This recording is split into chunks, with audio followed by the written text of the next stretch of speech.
Ó, que bonitinho. Mas olha, profissional. Não, é uma coisa impressionante. Eu fiz só um ano de FAP, cinema. Eu também. Juro. É roupa igual, é Não. faculdade igual. Gente, espero que eu tenha um sucesso igual, porque assim.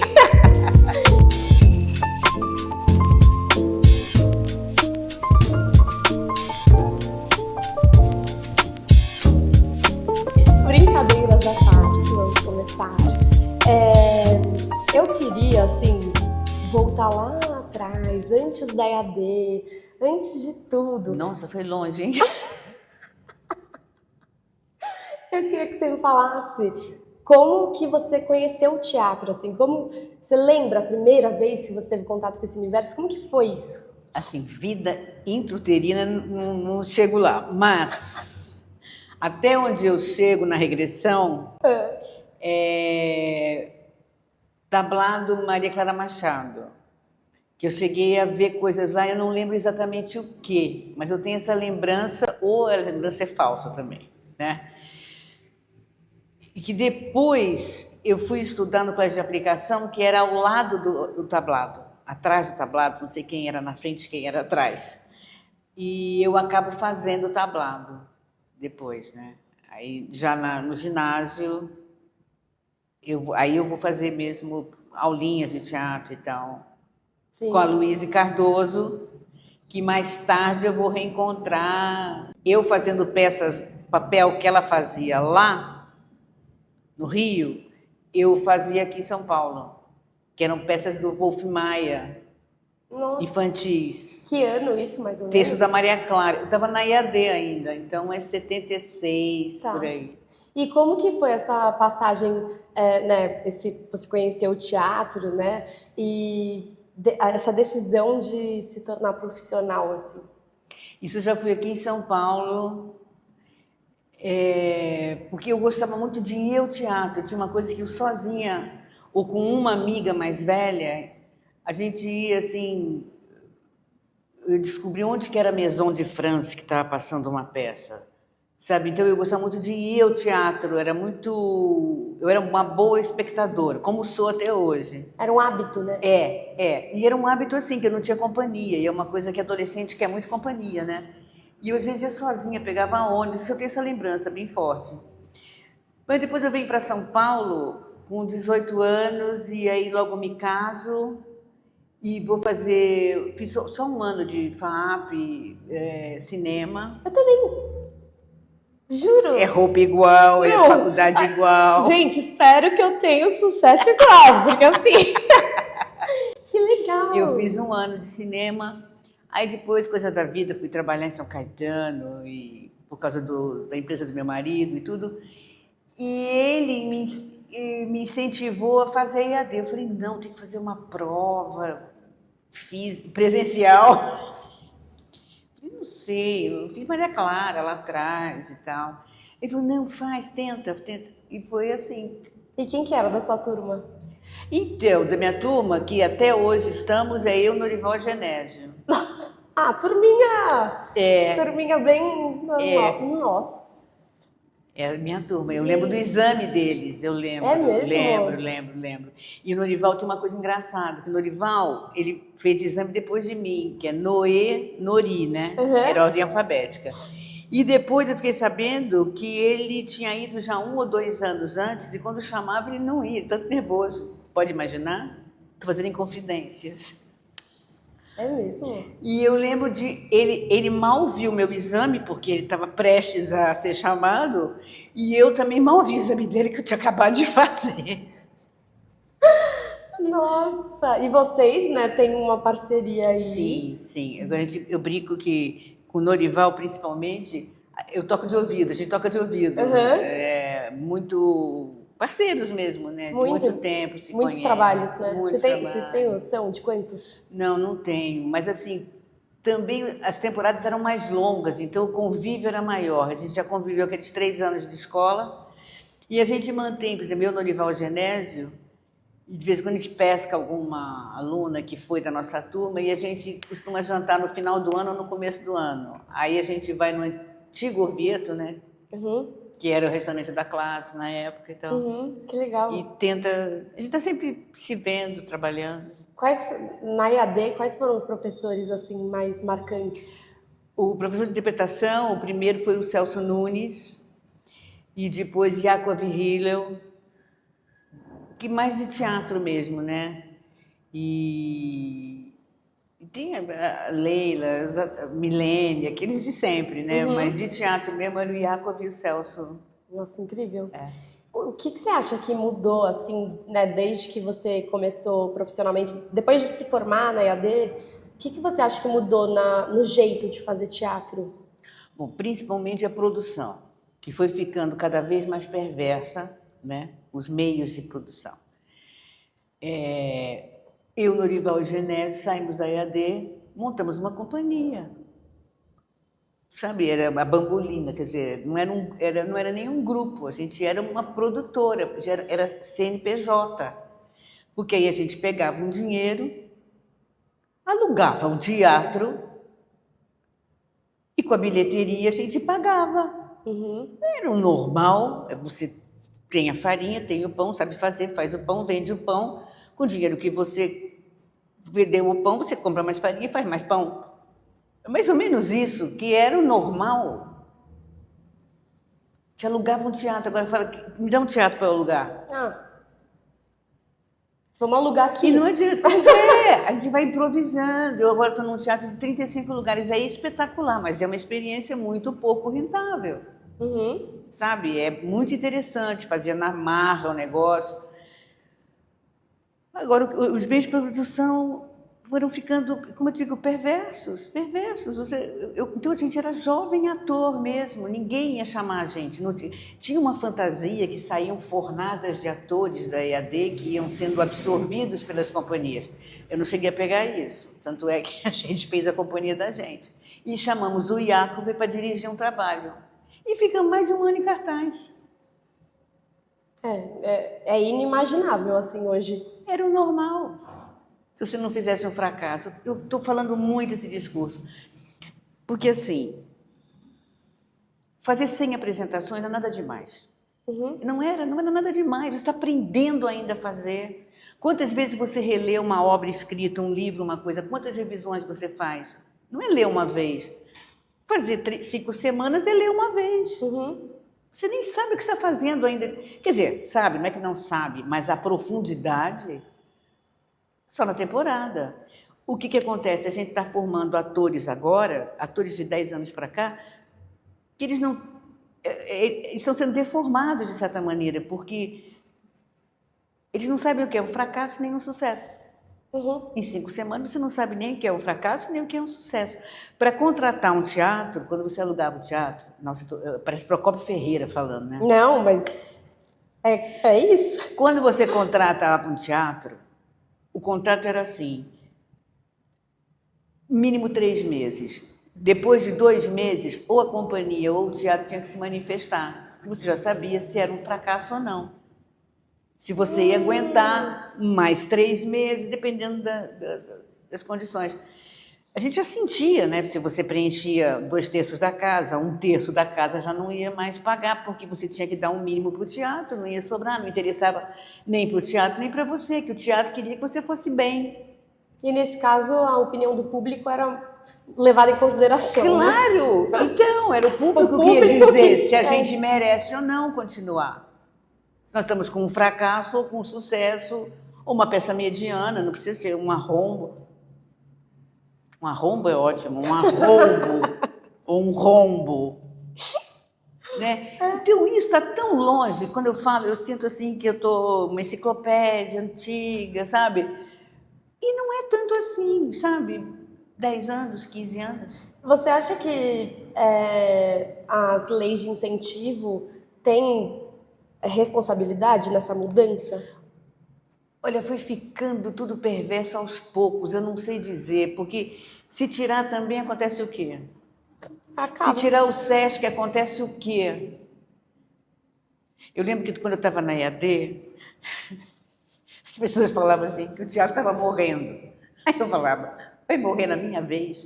Começa na Grécia, vai esperar o ano que eu passei. Eu lembro da Vera Holt subir numa mesa, numa assembleia e falar assim, teatro está morto! Eu falei, mas não está, Vera, não pode estar morto. Deixa eu fazer um pouco, porque eu não tinha feito uma peça profissional. Era uma coisa meio chocante, a gente estudava os gregos lá, o professor Paulo Mendonça, aquela coisa, aquelas fichinhas dele, e falava, a gente vai morrer na minha mão, vai acabar. E agora, não é que vai acabar, mas aquele acabou. Uhum. Aquele jeito de fazer, né? Então é muita gente fazendo muita coisa ao mesmo tempo, por pouco tempo. Isso não está certo, né? E Eu adoro ver teatro, eu não consigo ver. porque acaba, né? Eu tenho que me calcular, porque são 4, 5 semanas. Então, estreou, já começa a contagem regressiva. Uhum. Tem peças que só faz a terça-feira. As crianças que eu estou é quarta e quinta, durante novembro. São 8 espetáculos. Então, quer dizer, se você quiser ver, corre. Todo mundo fala assim, eu quero te ver. Eu falo, corre. Não. Alguma coisa está errada. E você acha que a gente vai conseguir reverter essa situação? E eu acredito que sim, que não vai morrer na minha mão de novo.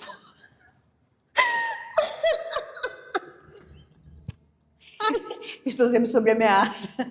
Olha só! Eu não, o teatro, quer dizer, eu perco a oportunidade de ver e fazer, né? Uhum. Mas como que a gente pode melhorar isso? Eu acho que tem se falado muito sobre isso. Nicole é uma, que cuida muito disso. Nicole Corderi. Nicole Corderi. E é um assunto que todos nós sabemos o que está acontecendo. E depende, da nossa sobrevivência depende disso. A sobrevivência do teatro paulista brasileiro depende disso também. Uhum. Eu acho que a gente vai se reordenar, se reorganizar. Inclusive, a peça As Crianças. E as crianças. E as Crianças, que é com a Nicole Corder e Fernanda Biacava, que você dirigiu, o texto do Bruno Cavalcante. Vocês fizeram sem lei, sem edital. Nada, sem Como nada. que foi esse Na processo? raça, então. É como elas inventaram isso, que é ótimo, que elas ofereciam uma peça na planta. Como você compra um apartamento, você compra uma peça na planta. Isso quer dizer, você compra um ingresso para uma peça que a gente vai fazer. Uhum. Então, foi assim. Então, o teatro é muito pequeno, o espaço de provocações cultural é muito legal, ele tem 35 lugares super cuidadinho, mas são 35 lugares. E quanto o ingresso? 50. Sabe? Que é o razoável. Exato, não é, né? que ainda alguém pode achar caro. Pois é caro para teatro, que teatro tem que ser de graça, que é outra coisa que a gente está deseducando, achando que ou é de graça ou é baratíssimo. Então, quer dizer, o teatro, o que tem de teatro mesmo? Não tem mais aliança. Aí você vai no Renaissance, é 120, 100, né? É preço de teatro, pode estar gente viva ali dentro. Uhum. Só que também é muito louco, né? Eu pensei isso agora, que você vai ao teatro, você não leva nada. Então é uma experiência naquele momento. Então você não leva nada. Aí você pensa, nossa, eu vou gastar R$100 pra... Aí eu vou voltar não de vou comer nada. E o comer ainda dá pra tirar foto, pelo menos, né? No teatro ainda não vou levar nada. E eu não vou nem poder registrar pra postar depois. O aplauso mudou. As pessoas, o aplauso agora é assim. Aí para, todo mundo levanta. É mais ou menos ao mesmo tempo. É o tempo do coração, assim. Aí começa a aplaudir de novo e dá uma paradinha, tá todo mundo filmando. É muito esquisito. Você sentiu isso? Ele tem agora uma cadência, o aplauso. Essa do levantar também, que é obrigatório levantar, né? É obrigatório. E eu acho que é um pouco de cansaço estar sentado, sabe? Mais do que a pulpo, sabe? Mas agora tem uma cadência, o aplauso, que tem a registrar alguma coisa, levar alguma coisa dali. Essa necessidade de reter, né? Assim... de registrar, de ter certeza que fez. Exato. Eu tenho certeza que eu comi aquilo. Exato. Nesse sentido, né, a gente fica também... Eu percebi isso muito nas entrevistas do Infoteatro. Meu Deus, como o teatro tá horroroso, como não sei o quê. E eu comecei a ficar tão deprimida, sabe? Falando, nossa, e eu pensei, eu quero justamente aproximar as pessoas do teatro, eu tô falando que o teatro tá esse horror, como que eu vou aproximar alguém, não é? Então, o que você diria, assim, sobre o teatro para que as pessoas para que você convença as pessoas de irem ao teatro? O que ele tem de bom, assim? Bom, primeiro que as pessoas estão vivas na sua frente. E elas têm um combinado, uma brincadeira entre elas, que você pode participar de alguma maneira. Uhum. Eu fico muito impressionada dos atores estarem vivos. Sabe? Eles pararam de viver a vida deles para viver uma vida especialmente para nós, como plateia. Isso é uma coisa muito especial. Sabe? Aí você vai lá para a Grécia, que é essa coisa maravilhosa que é o homem diante do homem, sabe? E eu sempre imagino que eram todos atores, aí um teve que parar para organizar o resto, que é o diretor. É tudo muito primário, não é primário. É muito seminal, é o começo mesmo, sabe? Uhum. Uhum. Que não tem como evoluir. Você pode botar chroma key, pode botar...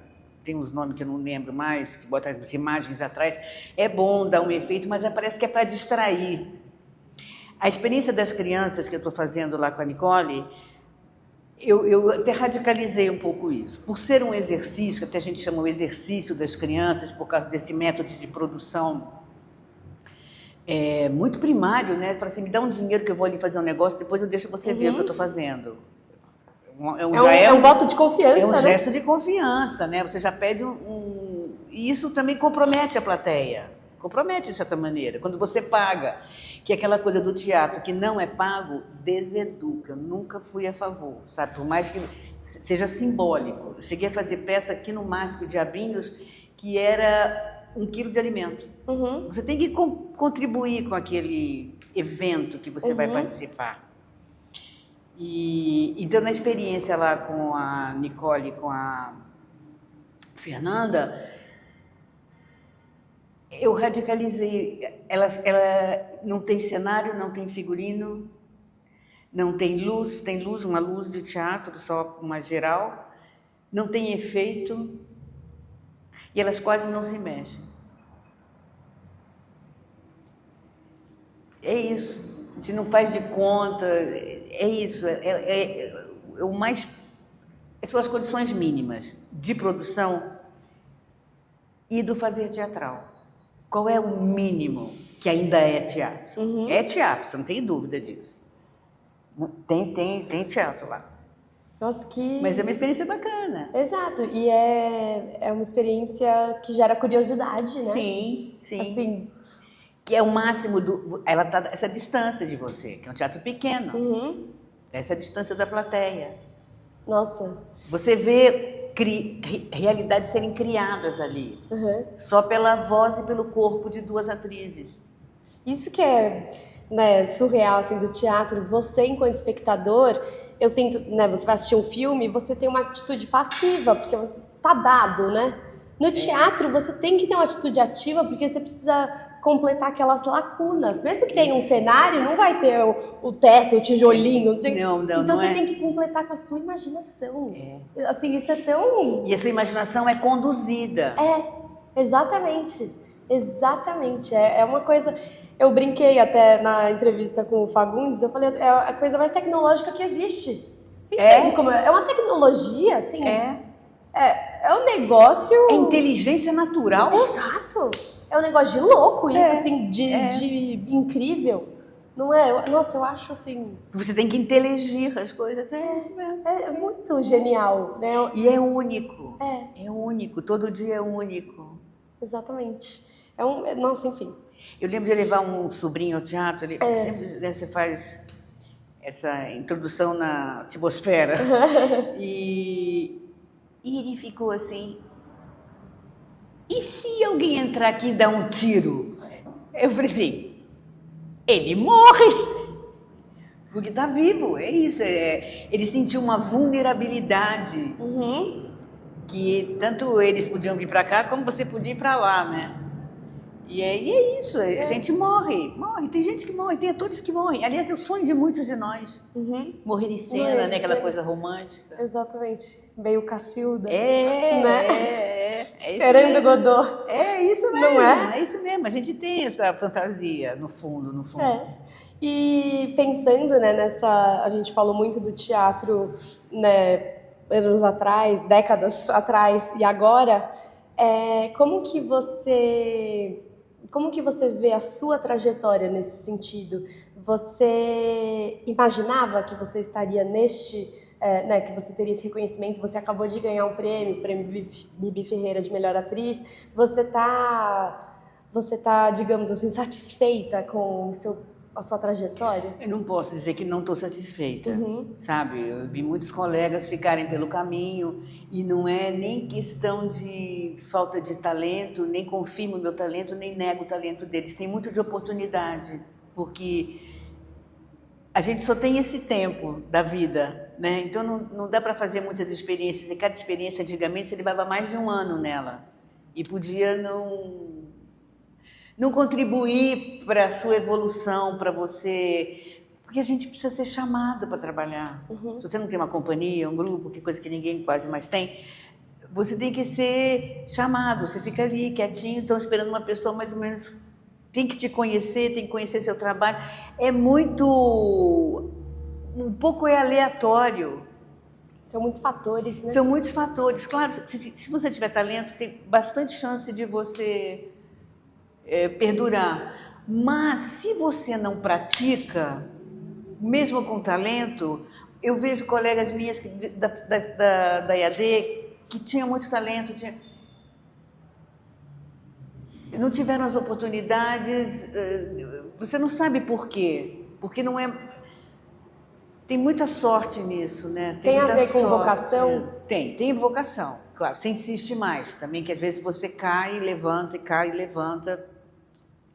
E você é do babado sim, entendeu? Mas não é só isso. Eu não sei te explicar o que acontece. Eu acho que você tem que persistir, mas também você tem que ser recebido. Uhum. E nesse ponto você tem que ter um fator sorte, vamos dizer. Mas a sorte também precisa te encontrar trabalhando. Exatamente, né? exatamente. Você tem que estar na ativa. Você tem que estar circulando, né, no ambiente. Não sei te dizer. Eu acho assim, né, conversando com você, eu falo, nossa, eu gostaria, assim, eu olho para uma atriz como você, da sua grandeza, e eu penso, nossa, será que a Noemi sabe, assim, como ela é incrível e como ela teve uma carreira brilhante, assim? E como ela teve sorte. Eu tive sorte também. Pode ser também, mas assim, eu fico... e eu penso isso, né, mas o que eu tô, né, dizendo que é essa sorte da Noemi, essa carreira brilhante? E eu acho que são essas oportunidades de fazer tantos personagens, né? Eu já tive muitos personagens, assim, então, de fazer muitos textos clássicos, textos contemporâneos, trabalhar com tantas pessoas, sabe? Assim, você tá num projeto atrás do outro, e eu acho que isso é a sorte. Isso é a sorte. Não é? Isso é a assim, sorte. É uma coisa... Ai... Porque, por exemplo, eu não tenho projetos pessoais. Sempre falo assim, que papel você gostaria de fazer? Não sei.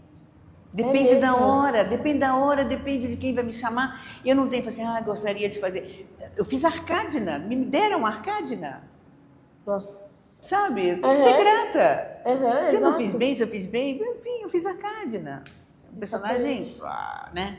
Da gaivota do da gaivota, né? A atriz mais velha, né? Maravilhoso, eu já era mais velha para poder fazer, talvez antes não pudesse fazer, ficasse ridículo e tal. E tem uma coisa também que isso é mais do que sorte. Por exemplo, essa coisa de eu gostar muito de ver teatro, eu acabo conhecendo muitos atores. Então, eu vejo isso por outros colegas. Eu tenho muitos companheiros que eu já trabalhei, muito jovens. Uhum. Então, quer dizer, isso te bota na roda de novo. Uhum. Mas isso não foi de caso pensado, nem posso aconselhar isso a ninguém fazer, porque eu nem sei como se faz. Mas eu sei que eu acabei em círculos muito jovens. Sempre sim, 20 anos mais jovens, mais ainda. E também é uma disponibilidade sua, né, de também confiar nesses jovens artistas, assim. É porque eu acabo conhecendo eles fazendo teatro, então não é que quem é essa pessoa, né? E eu acho que é isso, né, muito, querendo ou não, é muito o contato, né? Eu consegui ganhar dinheiro em teatro uma época, principalmente escrevendo, porque eu tive muita sorte também. Que aí eu começo a escrever, aí eu Uhum. escrevo uma peça que já dá super certo, que até hoje ela é reproduzida em escola, porque o jogo dramático... Eu sou atriz, então, de onde que eu escrevo? Eu sou dessa linha, não me comparando, de autores dramaturgos, Uhum. dramaturgos atores, que eu costumo dizer que escrevem de dentro da caixa preta. Quer dizer, a gente ainda não tem nem caixa preta, mas você não sabe nem o que eu estou falando, que é a caixa do teatro. Sim. Quer dizer, que eu conheci o teatro do tablado, do tablado, tanto do tablado da minha formação, como do tablado mesmo, do palco, né? Ali que eu começo a fazer teatro. E quando eu vou escrever, apesar de você me perguntar, eu vou te contar como que foi, eu fiz uma época, o Fauzi Arap fez uma ocupação do Teatro Arena, que estava, enfim, não estava se usando praticamente o teatro, e aí ele, no processo lá, ele pegou o teatro para fazer uma ocupação de 2 anos. E o que ele fez? Ele tentou refazer o formato do Grupo Arena antigo, que era o quê? Era um grupo de atores que formava diretores e dramaturgos, onde sai Guarnieri, Vianinha, Padilhan, porque eles escreviam e eles mesmos montavam. Então você acabava sabendo o resultado da sua obra. Não é uma coisa que você vai publicar, é uma coisa que você vai tornar pública pelo teatro mesmo. Então, é uma ginástica, é um exercício lá dentro que formou esses tremendos dramaturgos. O que ele fez? Chamou o Chico de Assis, que era do Arena Antigão, para dar um seminário como eles faziam na Arena. E olha que maluquice, essa é maluca, se quiser você corta. Eu era casada com o Zero Freitas, que ele fazia trilha sonora. E ele trabalhou com o Fauzi, fez uma trilha para o Fauzi, uma coisa assim, e o Fauzi ligou para minha casa para falar com ele. Eu não conhecia o Fauzi. Eu conheci o Fauzi, eu tinha feito uma coisa com ele. Aí ele ligou para minha casa e falou assim, o Zero tá aí? Eu falei, não. Ah, que bom, quero falar com você. Eu falei, ué, o que você quer falar? Eu estava com vontade de falar com você, aquela coisa toda da astrologia, uma coisa. Eu estou aqui com um grupo, Noemi, vem para cá. Eu falei, mas você não está montando as margens da vida? Não tem papel para mim, só tem 2 mulheres, a Cláudia Abreu, a Marta Melli. Não, Noemi, vem para cá, vem para cá. A louca foi para lá. Aí eu acompanhei um pouquinho de ensaio, aí começou o seminário. Você quer fazer o seminário? Nossa! Aí eu fiz o seminário, e a gente começava a escrever cenas, pequenas cenas. Aí eu escrevia uma primeira cena, discutia, desenvolvia, escrevia uma peça, escrevia fulaninha lá, assim. Nossa! Aí um dia ele falou, Noemi, agora você tem que escrever a cena final e fecha, que acabou a peça. E aí ele me promove a experiência de fazer a peça no projeto. E eu não estava como atriz, eu era atriz. E eu estava lá fazendo seminário. Aí ele falou, você não quer... Vamos montar a fulaninha. Como montar a fulaninha? Você não quer dirigir? Aí eu falei, não, calma, Fauzi, que é o seguinte, eu não sei nem se eu sou dramaturga. Se eu for dirigir, eu vou acabar de escrever dirigindo. Eu não vou saber o que eu dirigi nem o que eu escrevi. Nossa! Aí eu pedi, no Sistema Arena, eu pedi para um outro ator, o Eric Novinsky, para dirigir a fulaninha. E as 2 atrizes da Margem da Vida faziam, a Marta Melling e a Cláudia Mello. Nossa! E mais um personagem que era do grupo também, o Tonhão, que já faleceu. E aí eu tenho essa experiência maravilhosa de... E isso abre possibilidades, né? Eu sinto isso, assim, colegas, eu estou fazendo licenciatura agora no Célia Helena, conversando com colegas que estão em formação, tudo, uma coisa, não, eu sou atriz, eu sou ator, eu preciso, essa necessidade de rotular o que se é, sabe? E não, assim, eu posso, é o que você é uma atriz, diretora, autora. A gente é de teatro. Exato. É claro que um vai ter mais jeito para dirigir, outro vai ter mais jeito para atuar, outro não tem jeito para escrever. Mas a gente entende. Por isso que eu falo, eu escrevi para atores. Todas as coisas que eu escrevi, que não são tantas assim, é vivo no palco. Eu tenho certeza que é vivo no palco. Que muitas vezes é literário, né? Tem muito texto que é literário, você fala, essa pessoa não é do... Tem que fazer, o diretor tem que fazer uma outra dramaturgia, um dramaturgismo agora, né? Uhum. Mas quem é de teatro é de teatro. Já sabe como funciona aquele jogo, né? Já sabe, entende um pouco de luz, entendeu? E eu cheguei a operar a luz, eu já operei luz, quer dizer, não que assim, eu vou lá, carrego as coisas, não é isso, surgiu uma oportunidade. Quando é que surgiu a oportunidade para eu fazer luz? Porque eu dirigia um espetáculo e eu não sabia pedir a luz exatamente como eu queria. Eu queria aprender a pedir. Aí eu pedi para o Wagner Freire, que era o iluminador, que já tinha me iluminado em outros espetáculos, estava iluminando a minha direção, e eu falei, eu quero fazer sua assistência. Uau. É assim, para aprender. Sim. Aí eu operava, aprendi a operar. E no quesito diretora, como que isso apareceu na sua vida? E queria falar dos espetáculos que você está dirigindo.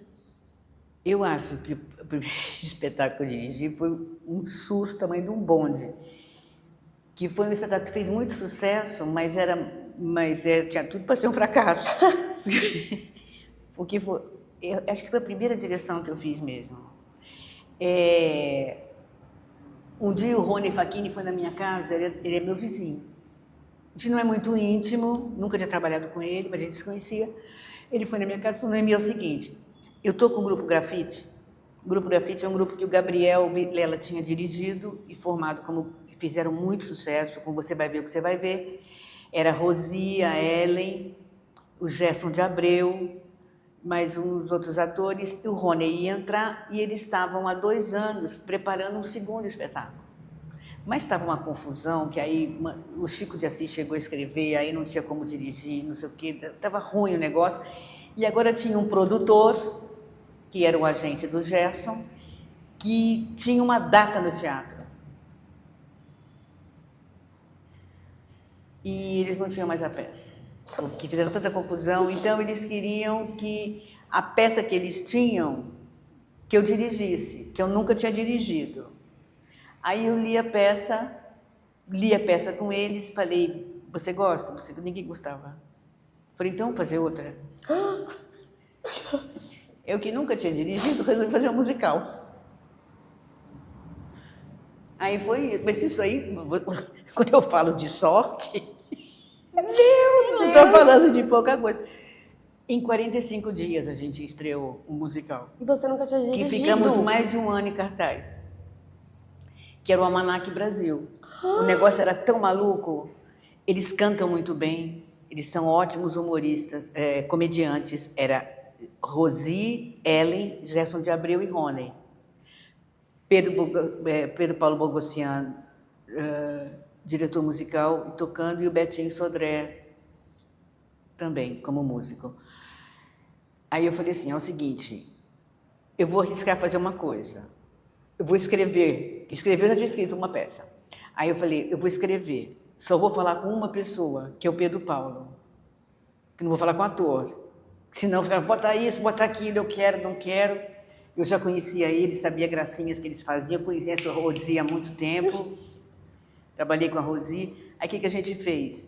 Eu só me reportava a ele. Em 45 dias a gente estreou. No Ruth Escobar, eu não esqueço isso. E aí foi um milagre que aconteceu, porque eu consegui tirar o melhor de todos eles. Não tinha tempo para ficar discutindo. Não tinha tempo. Nossa, E foi uma coisa fantástica. Paulo Altran foi na estreia, não sei como ele apareceu lá. Ninguém conhecia ele. Eu pedi uma cortina no final. Eu gostava de rádio, gosto ainda, que é uma coisa assim, arqueológica. Já era um pouco arqueológica. E eu gosto de rádio dos anos 50. Né? Aí eu ia chamar, como ia ser uma coletânea de ideias, de coisas, uma rádio funcionando, eu ia botar Rádio Almanac Brasil. Eu estava com tanto medo de não dar certo a rádio, que eu tirei o rádio do nome, porque senão eu tinha que justificar aquela rádio no nome. Eu falei, Almanac Brasil. Você vê o medo que a gente estava. E aí eu pedi uma cortina drapeada, sabe? Aí foi uma loucura, a gente teve que ir na Donatelli, porque não tinha dinheiro, né? Aí eu consegui, começou a subir no primeiro dia, começando a aplaudir o contraluz do Gerson no microfone. Sabe quando a coisa tem que dar certo? E não sou eu que fiz aquilo. Aquilo é impressionante. É uma junção de pessoas no momento... Eu estou trabalhando agora só na faixa dos milagres. Mas já aconteceram muitos milagres assim. Isso é praticamente um milagre. Não, e também, né, a gente falou muito de todas essas questões da sorte, por exemplo, mas também tem um quê de coragem muito grande, né? Assim, e de coragem mesmo, né? De enfrentar e falar, vamos fazer. É quase loucura, mas beira loucura, mas também atinge o milagre. É uma coisa assim, que beira loucura. Imagina, eu podia falar, não, Deus me livre, vou me fuder aqui com vocês. Nossa, não, incrível. Foi, e o Maurício Guilherme fez a minha assistência de direção. Ele era assistente do Gabriel na época. Gabriel Vilela? Gabriel Vilela. E eu falava para o Maurício, uma das vantagens que a gente tem é não ter tempo. Porque sem tempo não dá para dar muito palpite. Porque se der muito palpite, a gente não vai sair daqui. Né? Você não tem a peça. Ah, não, então por que a gente não bota um gato? Por que a gente não... Não, deixa uma pessoa indo. Se errar, errou. E ter uma data também é fundamental, né? Tá. Isso Nem que você mesmo coloque essa data como... Imagina que você vai dirigir, eram 45 dias, texto e direção musical. Com muita música, não é 2 canções. Produto para entregar. Exato.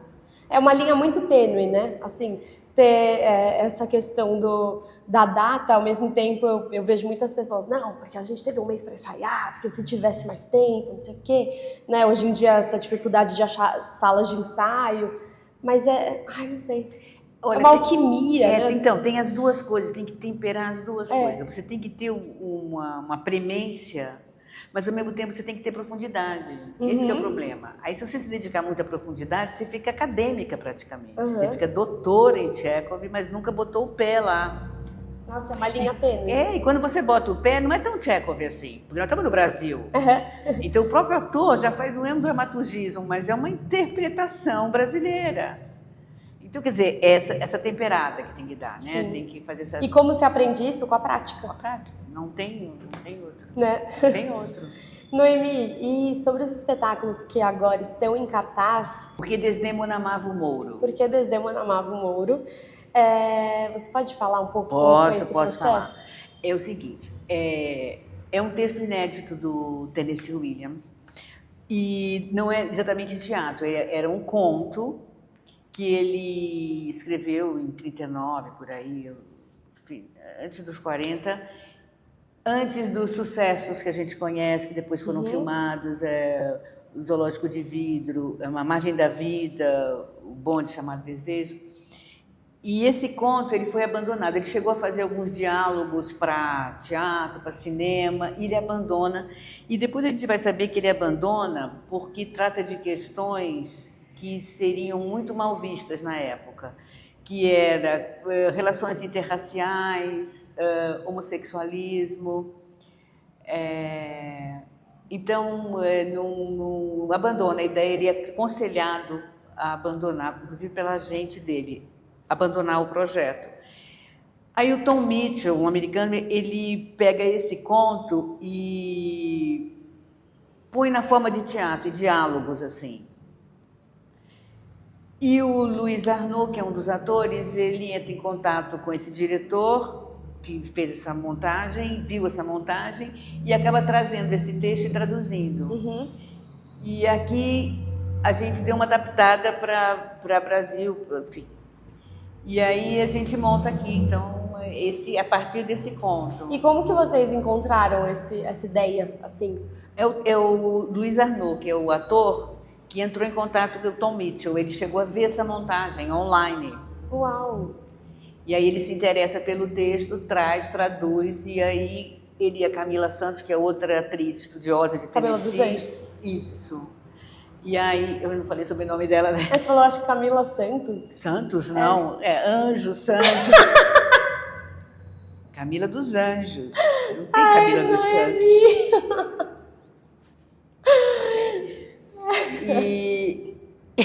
Foi muito bom. E aí, o Alfredo Tambeiro já estava, e eu trouxe a Matilde Mateus, que fazia assistência do Kiko Marques, que eu conheci, fiquei encantada com ela. e trouxe para o elenco. Tá muito bonito, tá bom, tá indo bem, tá indo bem. Como que foi fazer agora a Mulher da Van com a Natália Timber? Mas é uma aventura, né?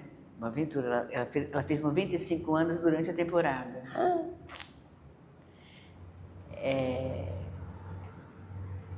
A gente não pode nem imaginar, né? Nem imaginar a Natália Timber. Eu lembro da Natália Timber lá, da sucessora, das coisas.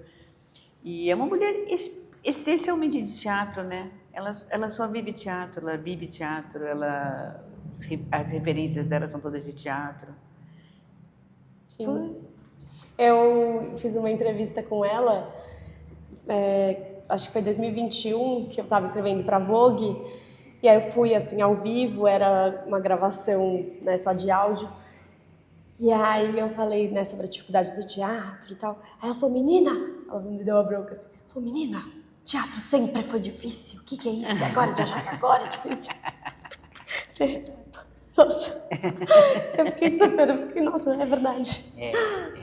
Mas, nossa, tem um vigor, assim, né, ainda mais com este assunto que eu acho... Ela é apaixonada, ela é toda apaixonada. Exatamente. Noemi, 2 últimas perguntas. Por mim, eu ficaria aqui, ó. E eu falo para burro também. Não, eu amo, juro. Tem alguma coisa que você gostaria de falar que raramente te perguntam, assim? Então, tem algum, sei lá, algum tema que você gostaria de abordar? Alguma... Não tive, não mesmo. Tem nada que eu gostaria de falar, tema que eu gostaria de abordar. Tema que eu gostaria de abordar, eu tenho assim, na minha vida, uma coisa que eu tô... sabe quando você sente que você está embicando num assunto que já vem de uns 2 anos para cá, que é a velhice. Uhum. E eu brinco até com o Nilton Moreno, que por causa de uma vez que ele me chamou para fazer uma... Enfim. E eu sempre falo para ele que velhice é tendência, que agora está ficando na moda ficar velho.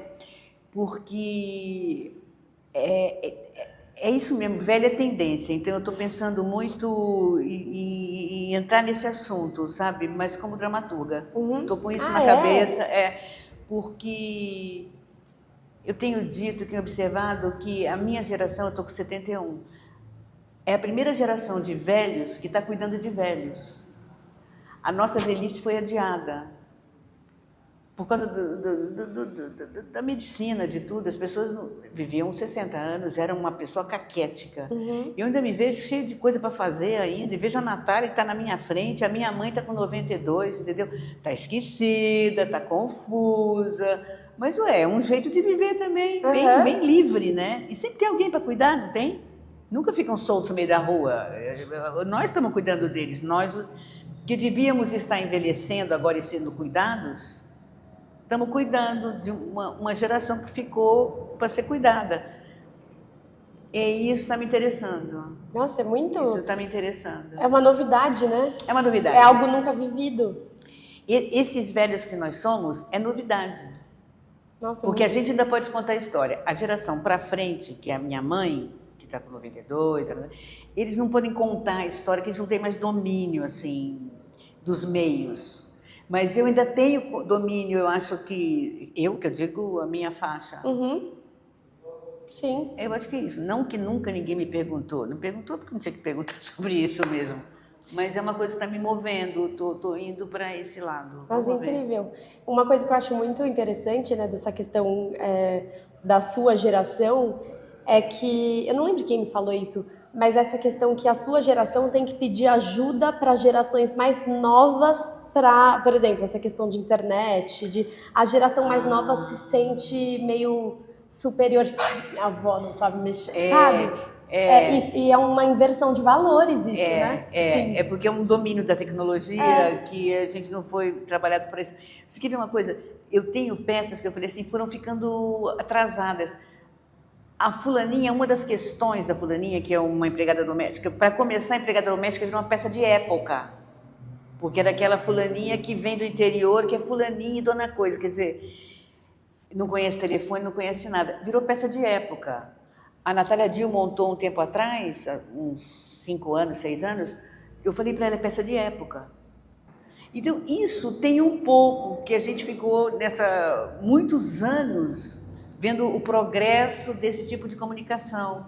E uma mudança muito rápida, né? O telefone tinha um valor, o telefone, eu tenho primas que minhas tias solteiras deixaram para as solteiras telefone, que era um valor, tinha uma bolsa de telefone. Telefone nesse lugar é mais caro que telefone lá. E de repente os telefones desapareceram. E a gente pegou isso, né?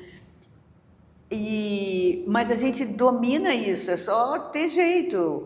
Não pode também... Quando começou o editor de texto, computador, eu peguei isso, da máquina de escrever para a máquina elétrica para o editor de texto. Eu conheço autores, dramaturgos, né, que falavam que gostavam, assim como do livro, da página branca, do cheiro do livro. Eu falei, vocês vão ficar aí, hein? Vocês vão ficar aí, cheirando em página. Porque você não pode resistir a isso. Você tem que ir lá e voltar. Se você quiser, você volta para o papel. Você não pode falar, não vou. Eu vi isso acontecer. Qualquer coisa, o que eu falo, se você não está conseguindo mexer, não sei o quê, não consegue mandar mensagem, que não sei o quê, de copiar, chama uma criança. A criança te ajuda e faz. Não é um valor em si esse conhecimento, sabe? Mas tem isso, Sim. de você se isolar. Que uma das coisas que isola o velho é a surdez. Você sabe que o que mais isola o velho é a surdez. Mesmo? Porque ele não ouve, ele não participa. Não sabe do que está acontecendo. E quem está fora também não dá atenção porque ele não está ouvindo mesmo. Isso para morrer é rápido, né? Nossa. Comunicação. Então, é isso que eu digo. Você tem que aprender. Nossa, tem muita coisa para falar sobre esse assunto. Esse assunto me interessa. Nossa, mas é uma gama vasta de... Vou te falar uma coisa. Quebrei o pé, fiquei 2 meses com o pé de botinha. Eu tive um spoiler da velhice.